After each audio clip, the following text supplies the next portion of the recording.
Welcome, my name is Skye and I post beginning level acrylic painting tutorials here on YouTube every Saturday. So make sure to hit subscribe so you can join the fun and paint along, and don't forget to hit the bell icon to be notified when I post a new video.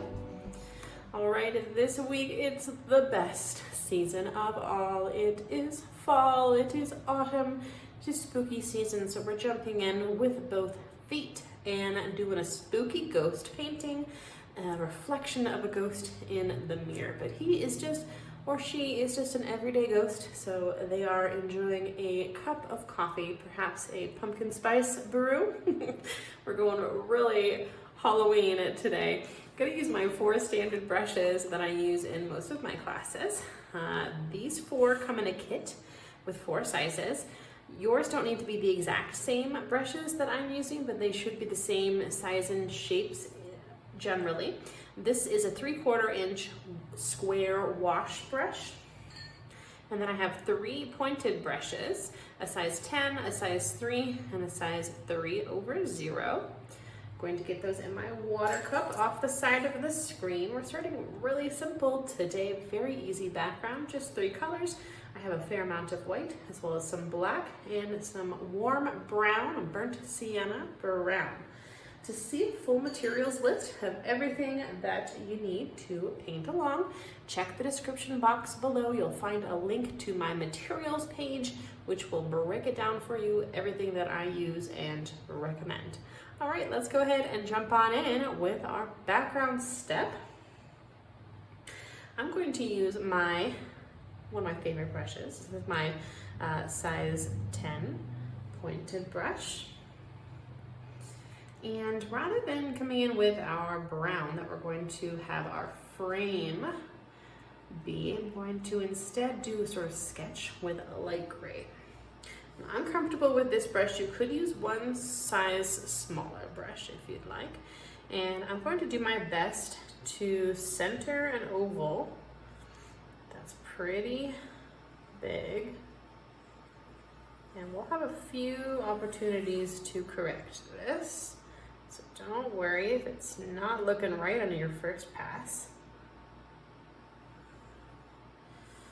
Okay.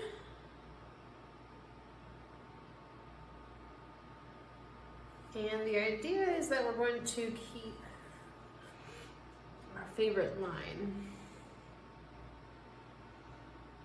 So usually the one on the outside, but since we're doing this sketch and then we're gonna fill the outside edge in and then the inside center in, you really could correct and keep a smaller inner line as well. It doesn't necessarily have to be this outside line.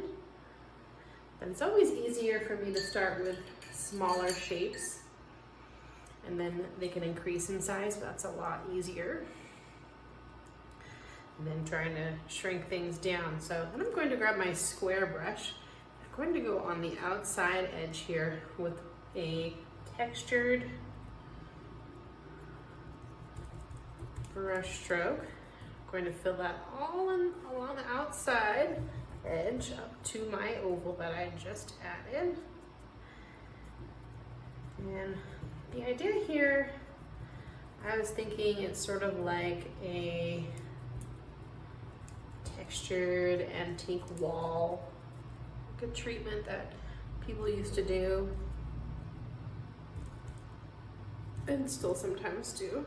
Very popular in the 90s. In the last century. Makes me feel so old to refer to it. Okay, so I'm kind of going over some of my sketch lines here so that when I bring my oval color out, I won't have a gap of white canvas still. But this is a really simple background step because we're just working with gray and white to start with. Black and white. Get your arm going, it's good exercise. Building up the dexterity.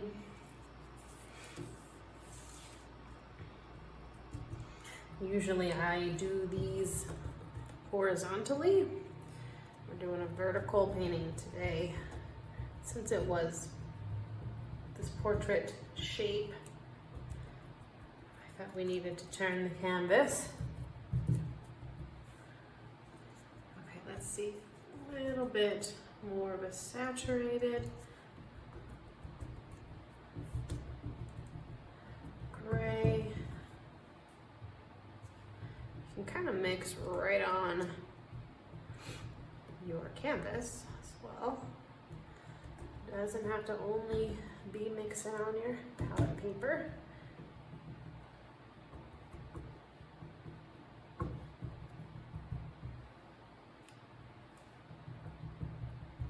All right, looking pretty solid now, a little spooky, maybe. Dark gray,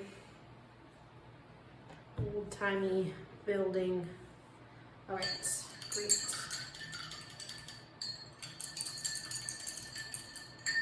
Rinsing some of the color out of that, but we're gonna do a similar thing on the inside. So since my canvas is already white, kind of working with that, I'm taking this lighter texture, so you can still see a little bit of variation in there with the gray. Still a little textured. This is like a slightly lighter reflection on the inside of the same wall behind it. And I'm bringing that right up to my oval line as well, because we're gonna have our frame sitting right on top of those lines. Okay, so we don't want to have any white canvas showing. And we want a little bit of texture in here, but noticeably lighter than this outside edge. Okay, great. Going to grab that first medium-sized brush again, and I'm going to mix up beautiful wood color. So I'm using my burnt sienna with a little bit of black and a little bit of white. And now I'm going to try my best to make as neat of an oval as I can. Not bad. And that's about one brush stroke width if you press down with that medium pointed brush.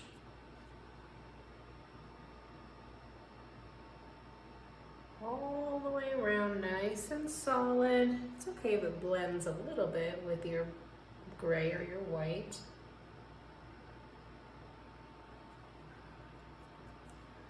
Just going over a few times, always starting a little smaller. Easier to make it a little wider. Just pressing down more on my brush.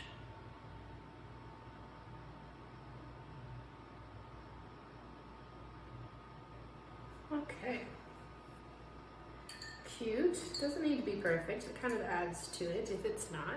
I'm gonna grab one size down, and we're just gonna finish off our frame right now with some wet on wet highlights and shadows. So I'm just pulling my black into this same brown mixture with my smaller brush now.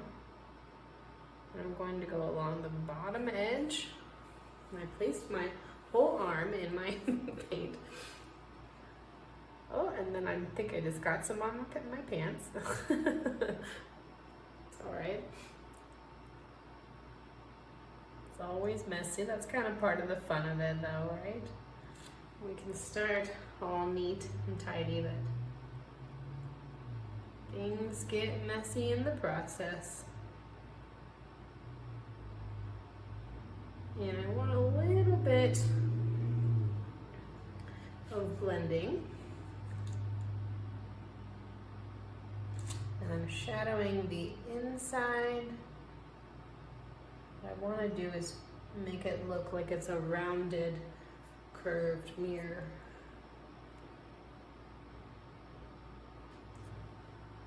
So I'm going all the way around on the inside with a nice shadow.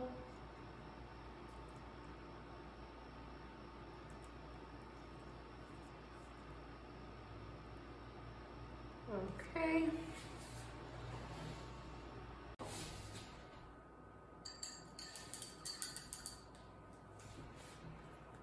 And then if I need to, I can just grab some more brown.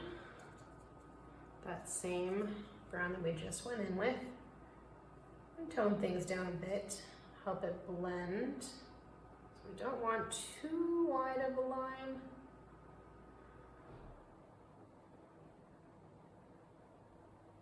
We want a little bit of blending to create that illusion of roundness. And then the same idea for the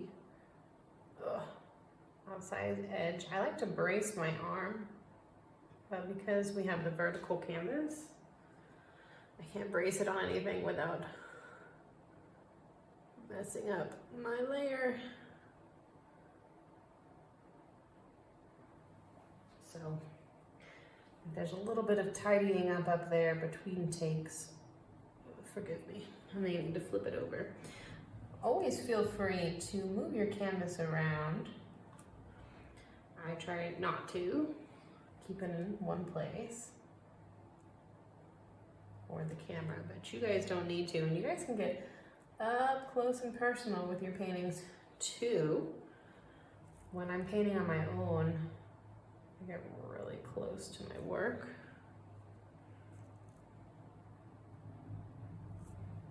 When I'm painting and teaching, it's never as good as when I'm painting just for myself. I always liken this to playing an instrument and singing at the same time, which is very hard. I've tried it a few times.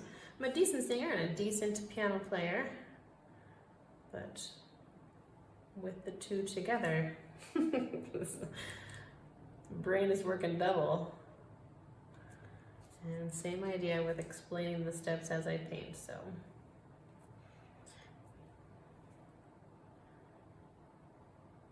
Use my videos as a guide, but don't feel like you have to not flip your painting upside down. Or if you need to pause or skip forward or replay things, it's very handy with this video format to be able to do that. So use that to your advantage, please. And everyone paints at their own pace. Don't worry if you go a little quicker, a little slower. It's amazing. I see artists create total, complete masterpieces, and they'll spend like 4 hours, whereas someone will paint something really similar and they'll be like, yeah, that took 180 hours. Like, what? What were you doing? I can't get myself to paint that slow. I could do 4 hours. I'm a quick painter. I'm impatient. Even when I'm doing more realistic work, though, I don't quite know how to work that slow. I guess they're redoing stuff, correcting it.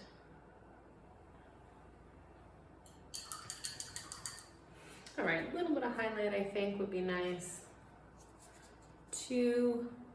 So I'm just grabbing a slightly lighter brown. I'm gonna take a few passes of that into the center part.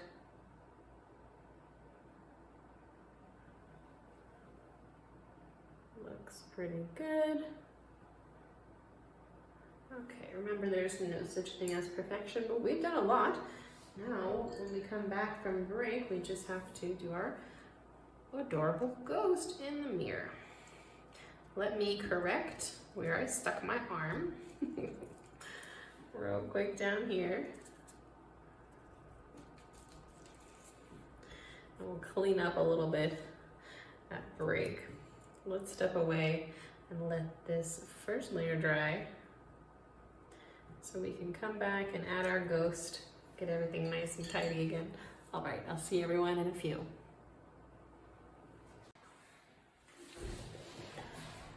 Okay, welcome back, artists. We have a dry background and fresh colors on a new piece of palette paper. I have a little bit of cadmium orange and cadmium yellow and a fair amount of black and white.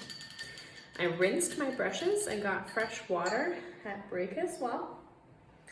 Let's go ahead and jump right back on into things. I'm going to use my second to smallest, one of my two favorite brushes. We're gonna just trace out our ghost shape. So I'm gonna come right in the center of my mirror. I'm going to do a half circle for the top part of the head of the ghost. And then of course, it's a ghost in a sheet style. So we're gonna curve down a bit for the shoulders.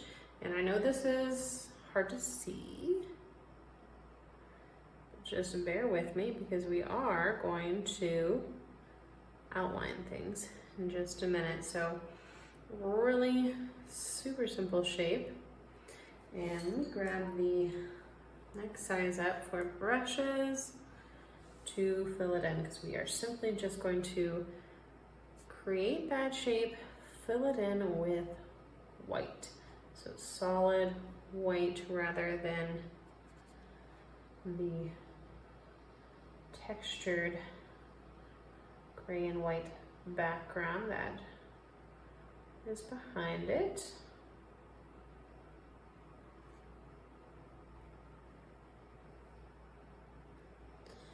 All right.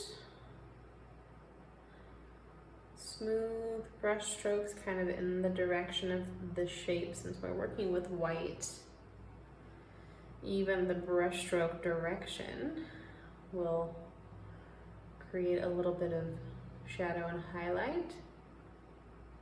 So we want to be mindful about keeping those brush strokes going in the direction of the shape. Painting is the sum of its parts, so every little detail like this adds up.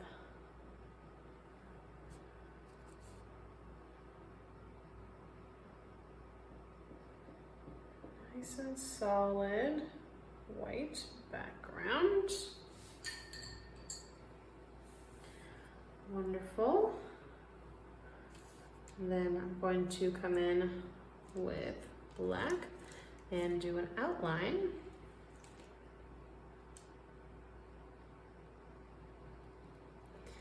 And we don't need to worry about this being too thin or perfect of a line because we are going for sort of that cartoony look.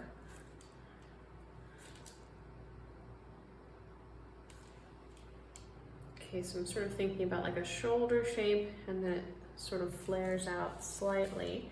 And then this side will be slightly different because it's where we will have the hand holding a cup of coffee.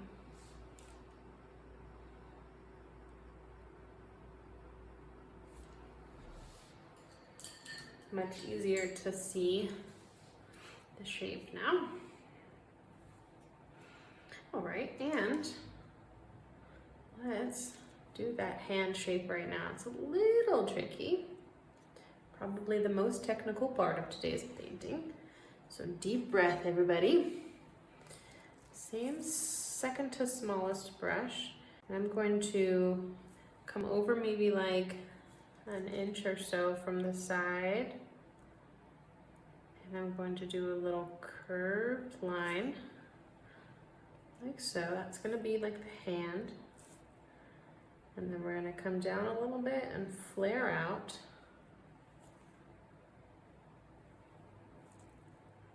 And then we'll have a curved line on the bottom like so. And then I'm going to, since this is a sheet shape, do a sort of curved brush stroke for the other side. And then we'll have a few brush strokes coming up from the bottom of like a very dark gray.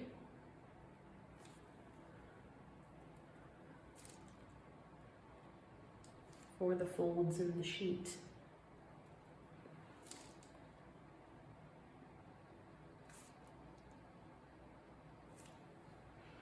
Okay, like so. Pretty cute already. A little bit of gray, really, it's a nice touch too. So same brush and just sort of like a medium gray color. Gonna do a little quick shadow up top here. Coming down. And then a few brush strokes, sort of accentuating the shape of things.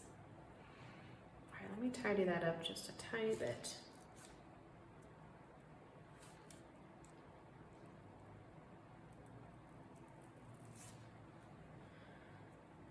All right, I want the outlining step to be darker than the gray shadows.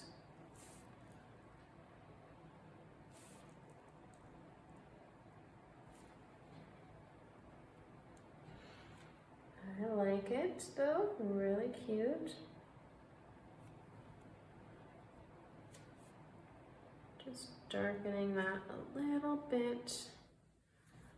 And I want to take some white, tidy this head top part up a little bit. Yours might not need this. But I'm just tidying things up a bit here and there.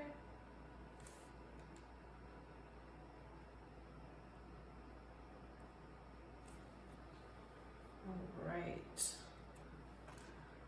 Coming right along. Only a few little detail steps left. Pretty quick, subtle, and easy.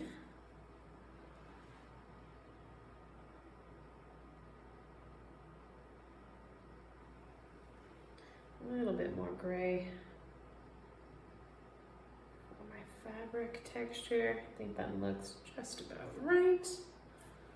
Okay, so cute. Let's add eyes.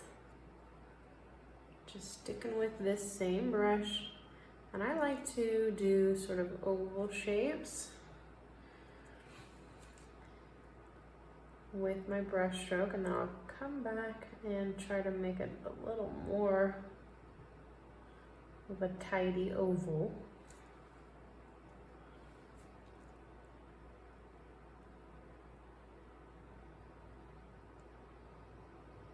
Cute. Okay, and then arguably the cutest part is going to be the mug. Pretty simple shape with the mug. And I'm gonna stick with my favorite brush. Second to smallest brush.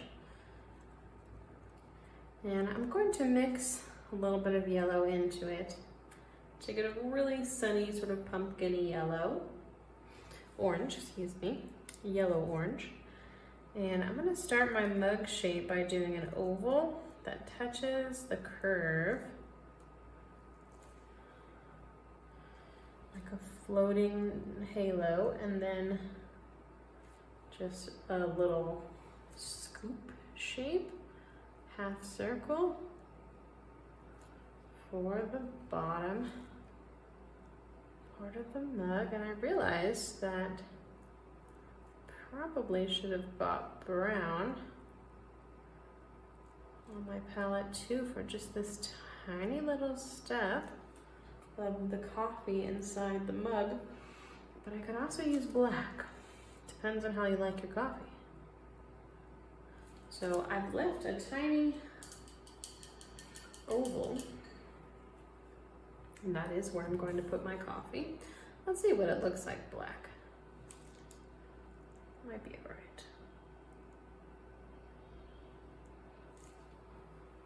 sort of blended with my white to grayish.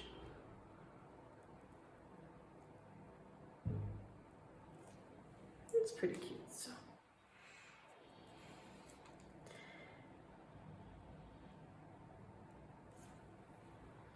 Okay, and going to outline that shape as well. Delicate outlining today for our fun cartoon ghost.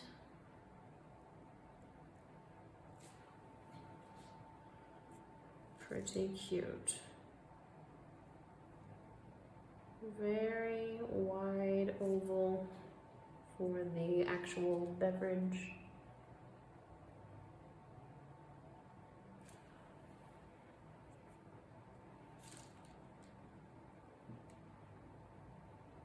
If you are painting along with me today, I'd love to see your work. And I've created a Facebook group called the Art Club, specifically for that purpose, for my students to share my art, share their art with me, for me to share my art with you. And there's quite a few of us over there now, almost 4,000, I believe. So thank you all very much for being over there and sharing. It's the best part of my day to see all the places that these classes go.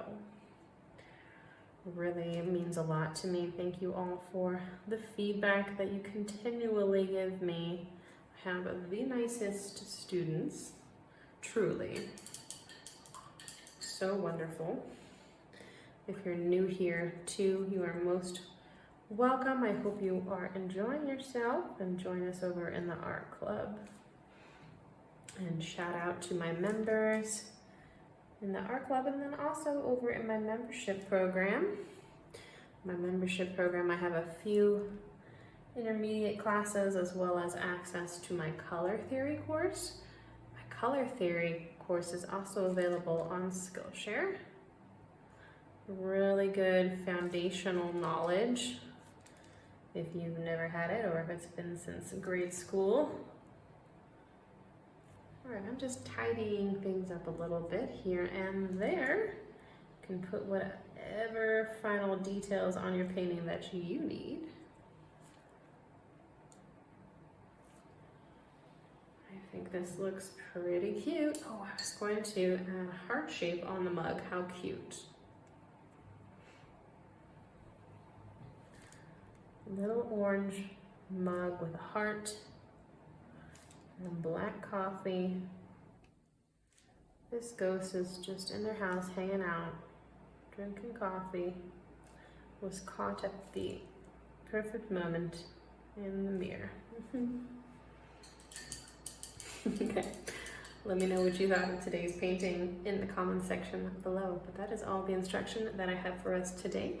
Thank you so much for painting along. Happy spooky season, happy pre-Halloween. So excited. Got a lot of great fall paintings planned for us, so make sure and subscribe